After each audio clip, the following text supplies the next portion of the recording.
ইতিমধ্যেই তৃণমূল কংগ্রেসের ইশতেহার প্রকাশ হয়ে গেছে। এবার আগামী 28শে মার্চ পশ্চিমবঙ্গের বিধানসভা ভোটের জন্য বঙ্গ বিজেপির সংকল্পপত্র বা ইশতেহার প্রকাশ হতে চলেছে।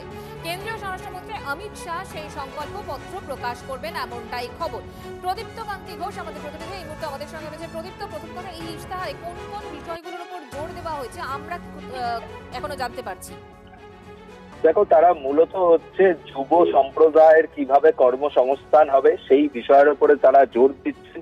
যুব শক্তি নামে কোনো প্রকল্পের কথা ইশতেহারে থাকার একটা সম্ভাবনা রয়েছে, অন্তত সূত্র মারফত জানা যাচ্ছে।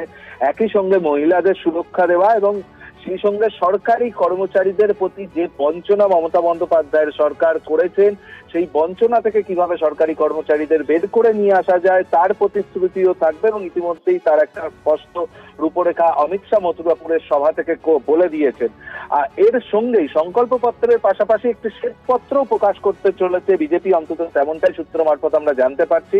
এবং যেখানে থাকবে যে গত 15 বছরে তৃণমূল কংগ্রেস সরকারে থাকার পরও কোন কোন কাজ করা উচিত ছিল আর কোন কোন কাজ তৃণমূল কংগ্রেস করেনি তা নিয়েও একটা শ্বেতপত্র তারা প্রকাশ করবেন। এবং গোটা অনুষ্ঠানের ক্ষেত্রে অমিত শাহ, কেন্দ্রীয় স্বরাষ্ট্রমন্ত্রী, তিনি উপস্থিত থাকবেন। তবে কোথায় সেই প্রোগ্রাম তারা করবেন সেটা অবশ্য এখনো পর্যন্ত চূড়ান্ত হয়নি।